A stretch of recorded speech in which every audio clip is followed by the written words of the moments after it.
Olá, investidores. A Alupar, uma das principais empresas de transmissão de energia do Brasil, soltou o resultado neste quarto trimestre de 2023. Com isso, a empresa encerrou o ano fiscal de 2024, reportando os resultados anuais. Neste vídeo, vamos analisar o resultado da Alupar, mas principalmente focar como a empresa tem feito para crescer sua receita, aumentar sua rentabilidade e trazer retorno para o acionista.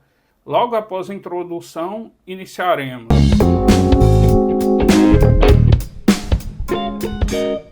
A Alupar, ela é uma das maiores empresas de transmissão de energia elétrica no Brasil. O segmento de transmissão de energia elétrica é muito importante nesse segmento de energia. Por quê? A geradora gera energia lá no interior, por exemplo, da floresta amazônica, ou no interior de Minas, de São Paulo, da Bahia, Mato Grosso, Pará principalmente, e Paraná, e a transmissora traz essa energia até o centro consumidor. Nesse centro consumidor, as distribuidoras pegam aquela energia em grande voltagem, abaixa a voltagem daquela energia e entrega para o consumidor final, entrega nas ruas e no campo. E a Alupar, ela tem se e a Alupar, desde 2012, tem destacado como uma empresa de crescimento. Apesar de não crescer rápido demais, porque é um setor regulado, ela tem focado muito no crescimento, tanto na área de transmissão quanto na geração. No entanto, a geração de energia dentro da Alupar ainda é uma parte muito pequena em relação à receita. A empresa é mais focada na transmissão. E neste ano de 2023, trouxe o resultado tanto consolidados societários e FRS, quanto o regulatório. O regulatório é o que a gente deve analisar principalmente nas transmissoras. Por quê? O regulatório está mais ligado à geração de caixa da empresa, enquanto o societário ele varia com mais intensidade.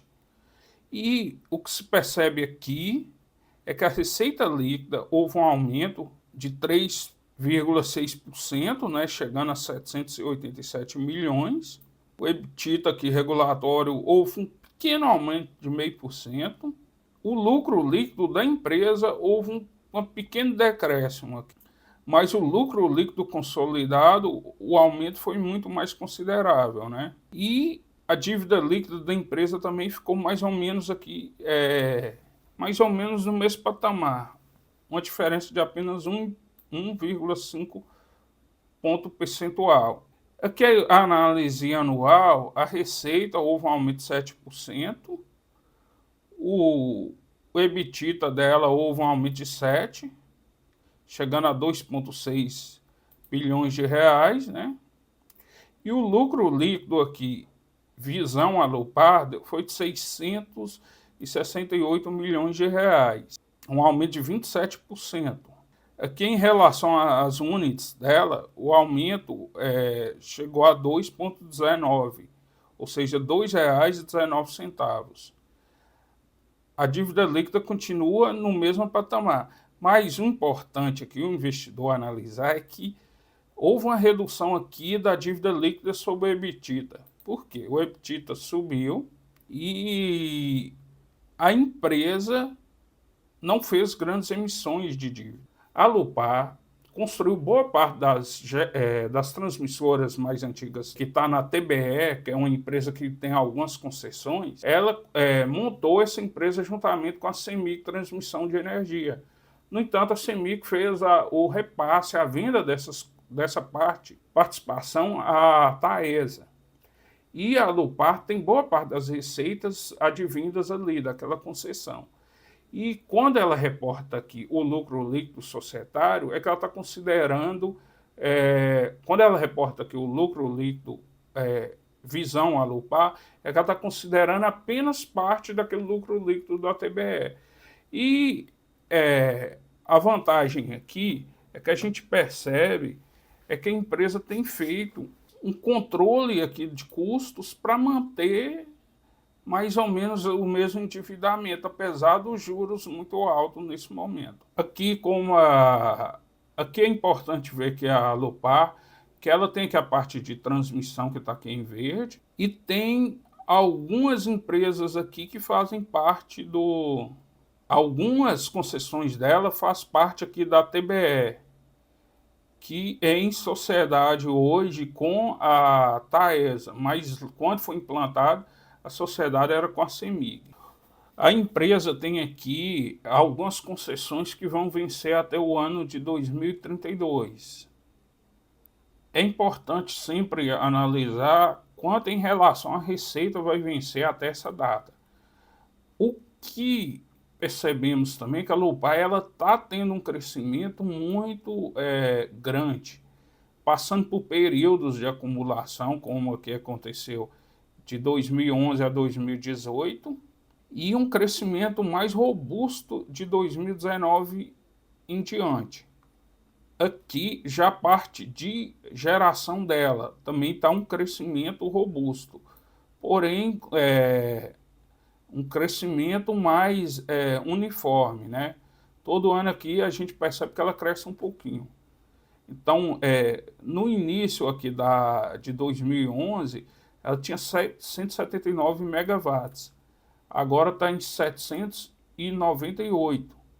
Só considerar só os últimos 10 anos, a gente vê que houve dobrou aqui a capacidade dela de geração de energia. O endividamento total da empresa no quarto trimestre de 2023 foi de 8 bilhões 942 milhões de reais. Aqui só analisado não em relação ao trimestre passado, mas em relação a dezembro de 2022, o que percebemos é que houve uma pequena redução, saindo de 8 bilhões 942 milhões para 8 bilhões 810 milhões. Analisar só o endividamento da empresa não é justo, não é a forma mais correta, principalmente da transmissora, porque você tem que analisar como ela está conseguindo gerar caixa para pagar essa dívida. E uma empresa geradora de energia, ela é totalmente diferente, por exemplo, de uma empresa de mineração, de uma siderurgia, de uma construtora, porque ela possibilita um endividamento mais alto, já que a receita dela é atrelada à inflação e é um segmento da economia que a receita é garantida pelo Estado, na parte de transmissão, né, é garantido pelo próprio Estado, tem um sistema centralizado de cobrança dos agentes do mercado, e principalmente porque são contratos de longo prazo, muito longo, longuíssimo prazo, de 30 anos. Então a empresa ela consegue fazer um endividamento sem ter um risco tão grande. Já as empresas de construção, siderurgia, mineração, petróleo e gás, outras também, alguns segmentos do varejo, ou a maior parte, elas têm uma dificuldade que o consumidor, num dado momento, pode desaparecer ou reduzir suas compras.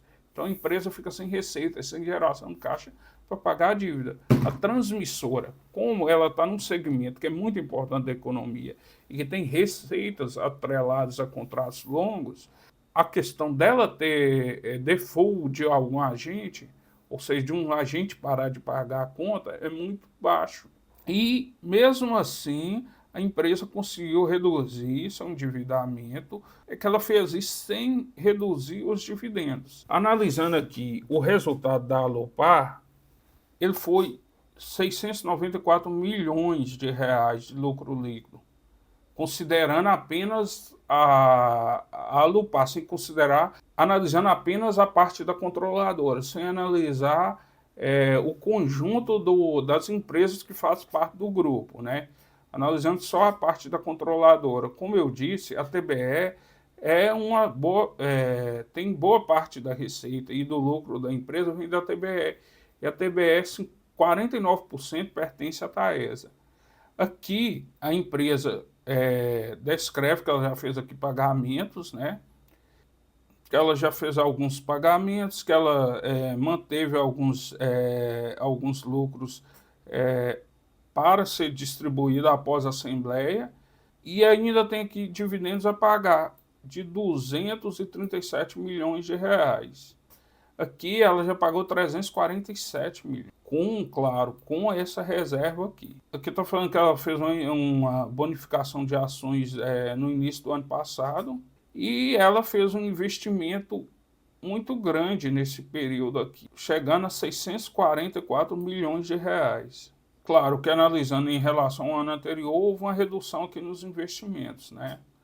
Mas isso aqui significa que ela já concluiu essa obra, né? Porque quando a obra chega no fim, aí já não tem dispêndio de investimento. Outras que já estão praticamente no final e outras que estão no início, né, do investimento, por exemplo, aqui. Então a Alupar, ela demonstrou aqui mais uma vez que o resultado dela foi sólido. A questão aqui que eu falei sobre o investimento de longo prazo, sobre o retorno que a empresa tem através do resultado regulatório, a empresa, por exemplo, ela tem parte dos contratos ligados ao índice IGPM, que é calculado pela Fundação Getúlio Vargas.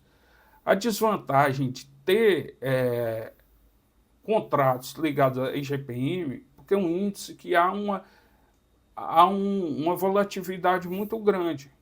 Por exemplo, no ano passado, a inflação medida pelo IPCA houve um pequeno aumento. No entanto, a inflação pelo IGPM houve uma redução, ou seja, uma deflação. Isso impactou muito o resultado da Alupar e vai impactar o resultado da Taesa, porque boa parte das concessões são ligadas a IGPM. O IGPM ele é muito ligado também a commodities e ao dólar. Então, acaba que faz uma volatilidade grande do resultado da companhia. Há 2, 3 anos atrás, tanto a Taesa quanto a Alupar tiveram resultados extraordinariamente bons, porque o IGPM disparou 10, 15, 20%. Teve o ano de 2021 que chegou quase a 25%, a 30%. Então é uma volatilidade muito grande. Um ano está 25%, no outro ano está negativo. Provavelmente esse ano esse índice talvez não caia tanto e constitua para a empresa uma possibilidade dela ter receitas maiores e aumentar sua lucratividade. Mas o que é principal, eu acho que a empresa tem foco no crescimento e não só no Brasil. Ela tem participações, mesmo que minoritárias, na América do Sul, no Peru, na Colômbia e principalmente no Chile. Então, é uma diversificação que pode trazer vantagem para a empresa no longo prazo. A Alupar, analisando desde 2013, praticamente mais de uma década, a empresa ela tem uma volatilidade razoável, né, mas passou aqui por um período ruim, mas o retorno dela, que comparado com o Ibovespa, ela está tendo um retorno total de 214% contra apenas 135% da Bolsa, ou seja, do Ibovespa. É quase o dobro. Já em relação ao CDI, também o retorno é muito interessante. Por quê? O CDI teve apenas um retorno de 160% nesse período. Então, demonstra que uma empresa que gera caixa e paga dividendos, ela traz muito retorno para o acionista. A Alupar demonstra mais uma vez que tem tido um resultado muito sólido, ou seja, um resultado que não enche muito os olhos das pessoas que procuram empresas de grande crescimento, mas um resultado muito bom, apesar da situação difícil enfrentada pela empresa, que é a deflação no IGPM, que é o principal índice que influencia na receita dela. Até o próximo vídeo.